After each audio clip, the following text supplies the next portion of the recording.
Hello, dear friends. I am with you, Sofya Dorinskaya. I'm a psychiatrist and the head of the Medical Information Center.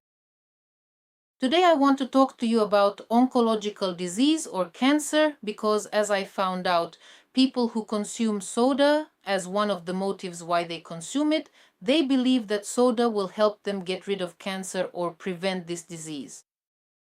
Since oncology can develop from several types of tissues, today we will talk about oncology that develops from epithelial tissue. Let's recall which nutrient, which vitamin is responsible for the condition of the epithelium. Or in other words, a deficiency of which nutrient, which vitamin manifests as problems with the epithelium. A deficiency of nicotinic acid. The sun destroys nicotinic acid.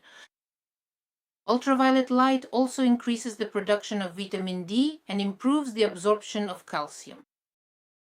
When a person absorbs calcium better, which mineral squeezes out the calcium mineral? Calcium squeezes out zinc. What is zinc responsible for in our country? One of the manifestations of zinc deficiency is skin damage. These are various problems with the epithelium. So, I want to remind you of a case from the book on vitaminosis and hypovitaminosis by Professor Lepsky, which I have already read before, but nevertheless, I will read it again. A 25-year-old woman developed acute colitis in the summer of 1939, for which she was admitted to one of the hospitals in Kazan. 4 months after the onset of the illness, she was transferred to the therapeutic clinic due to persistent diarrhea. As it turned out, the patient had been on a gentle diet the entire time, consisting of rusks, mucilaginous soups, kissel, and semolina or rice porridge. Very rarely, a small amount of pureed meat was added. The patient was extremely emaciated, with mild pigmentation spread across her skin. No changes in the internal organs that could explain the emaciation, apart from intestinal disorders, were found. Improved nutrition and the regular addition of liver to her diet brought some improvement, but the patient's condition was apparently already irreversible and she soon died. The autopsy revealed no other cause of death except for emaciation. No ulcerative processes were found in the intestines. Only significant regeneration of the epithelium was noted. The pathologist confirmed the diagnosis of pellagra avitaminosis. This remark that significant regeneration of the epithelium was observed, proliferation and increase of this epithelium. It runs like a red thread through the entire clinical picture of pellagra. I would like to remind you, dear colleagues, those who knew and forgot, or those who never knew, for example, in Professor Rice's book, Hypovitaminoses and Diseases of Vitamin Deficiency, he provides a classification of pellagra not only in its acute form, which we are familiar with, such as these scabs on the hands, pigmentation, and so on. But there is also the clinical picture of the prolonged stage of pellagra, which differs from the pellagra we might see. Even now, if you search on Google, you'll find those frightening images where, well, only a blind person wouldn't recognize that it's pellagra. But for us, pellagra is still a very insidious disease. The clinical picture of the prolonged stage. The stage of pellagra, page 219. So, a common thread running through all forms of pellagra is the regeneration of the epithelium. Let's remember that the epithelium is not just the skin covering. Epithelial tissue lines absolutely all cavities in the human body. It lines the walls of blood vessels, it lines the inside of the gallbladder, it lines the renal pelvis, all the ureters, all sorts of the ducts of glands, the salivary glands, the mammary glands. All of these are lined with epithelium. All brain cavities are lined with epithelium. In fact, all cavities in the body are lined with epithelium. There are a huge number of types of epithelium, but nevertheless, it is all still epithelial tissue.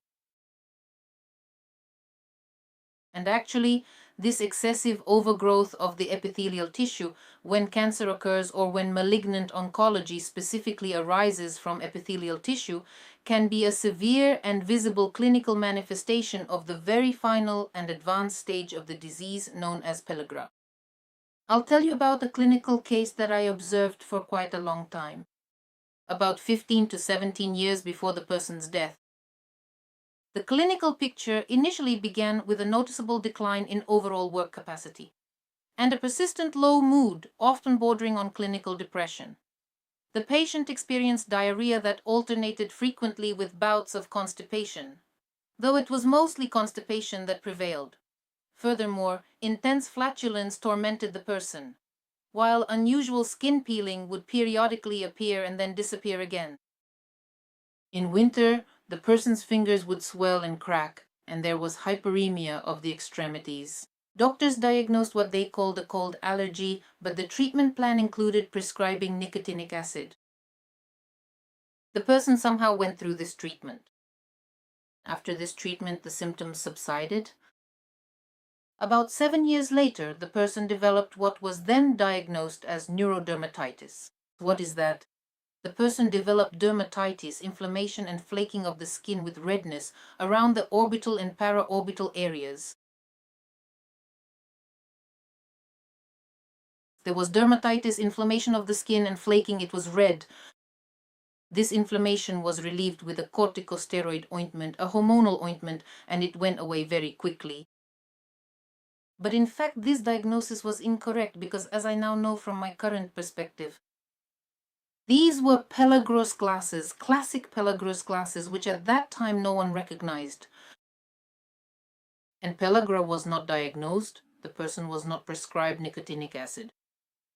And 7 or 8 years after this vivid manifestation of pellagra, the person's ability to work sharply declined, and they rapidly descended into dementia.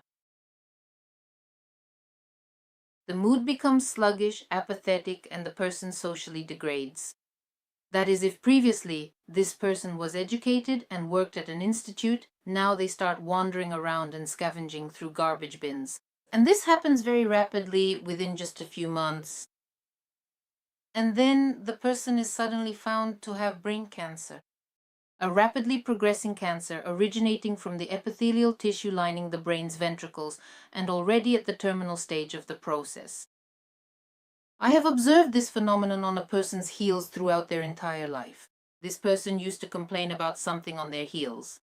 This hyperkeratosis, the overgrowth of skin, was already present in the terminal stage. Right before death, the skin on the heels was peeling off in layers.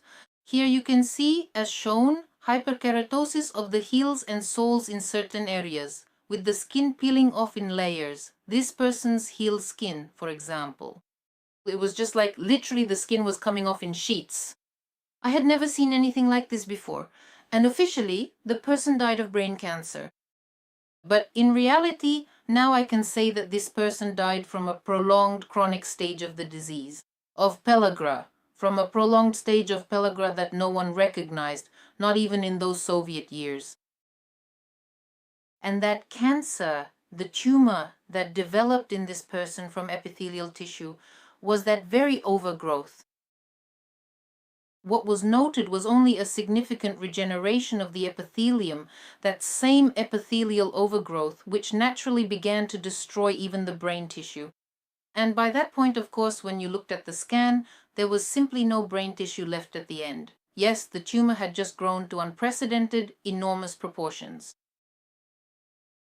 Here you have, for example, one of the many possible underlying causes of cancer, which, as I now firmly believe, and I consider my professional conclusions to be absolutely and rigorously scientific, is actually the final advanced stage of chronic pellagra, specifically undiagnosed pellagra. This condition represents a critical progression that often goes unnoticed in modern clinical settings. And if there are oncologists watching me, if you have seen patients like the ones I described, they come to you. They have hyperkeratosis of the heels, their skin is peeling, they are sluggish, pale, and slow. By the way, they may not have dystrophy, they can have normal or even increased nutrition. That is, a person may appear visually overweight. So these are specific diseases. A vitamin deficiency, of nutrient deficiencies. It's not necessarily the case that the person is emaciated. You look at them and think, well, they really don't eat much. No, If you have personally encountered and treated patients presenting with these specific symptoms, we can confidently state that their underlying oncological disease had essentially become a secondary health issue when compared directly to their primary medical condition, which was the severe nutritional deficiency known as pellagra.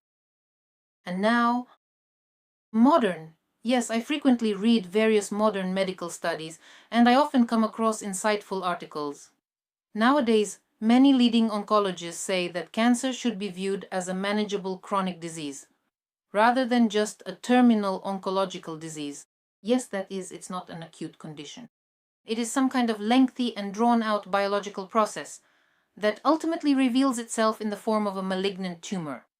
So, one must ask what specific kind of persistent chronic medical condition will eventually lead a person to experience epithelial overgrowth and ultimately to the development of an oncological disease. It is entirely reasonable and scientifically logical to hypothesize that this condition is, in fact, pellagra. Not the acute, but specifically the prolonged chronic form of pellagra.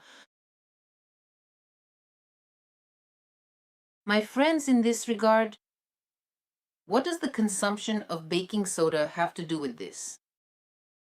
I'll tell you more. I'll remind you of what I said in the video about baking soda. If you drastically shift the blood pH toward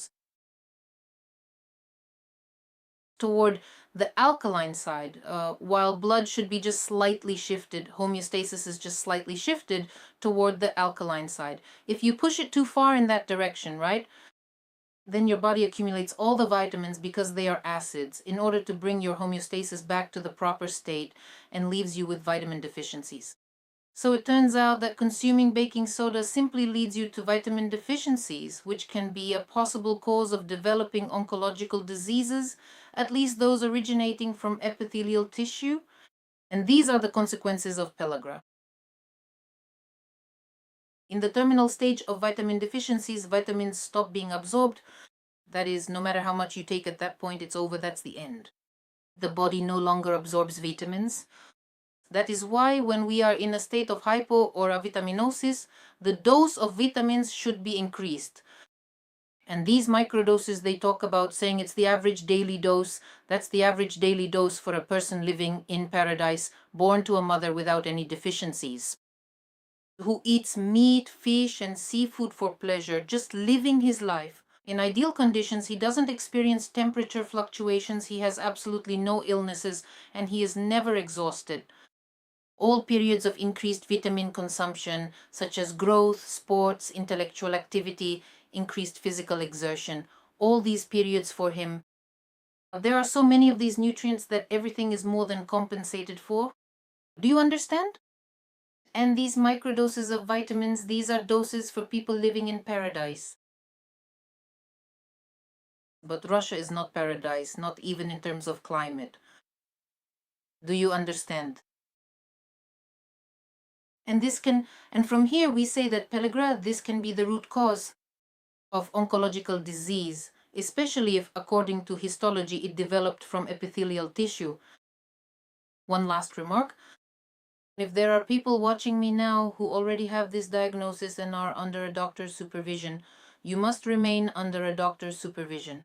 This video absolutely does not mean that you should abandon all treatment and switch to vitamin regimens. Why?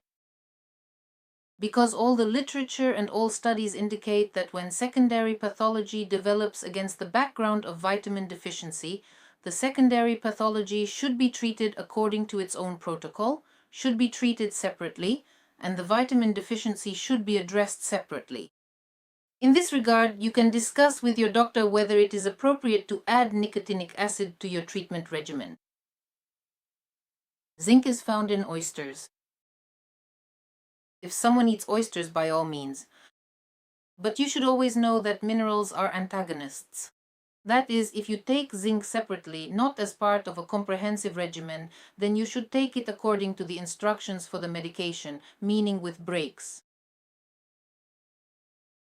And of course, you can strongly suggest to your doctor to carefully review and analyze all of this clinical data and these books. Of course, we publish and republish all of this, and without a doubt, everything will be published. This, for example, we have already published. This is one of the fundamental perspectives and just one of the many aspects of how a person can develop cancer. It also aligns perfectly with the modern view that cancer is a persistent chronic disease. It specifically highlights and points to exactly which underlying chronic disease is at the root of it, the person's cancer affliction, and it provides a clear indication of exactly which specific preventive measures should be taken so that a person can avoid falling ill or developing the condition. With this particular type of cancer, and in the next video, I will share with you a wealth of additional information and insights that I have recently discovered regarding another type of cancer. But as for this topic, I believe I have thoroughly and comprehensively covered every important aspect in a clear and concise manner within this video. Well, that's basically it, and honestly, I have nothing more to add. I wish you good health. And if it so happens that you are already, as I mentioned, under the care of an oncologist, please feel free to show them this video. Your doctor can write to me with any questions and I will always respond. I will provide them with links and data. And please never neglect medical treatment of any secondary pathology that already exists. This is very important. This was Sofya Dorinskaya with you. All the best. Goodbye.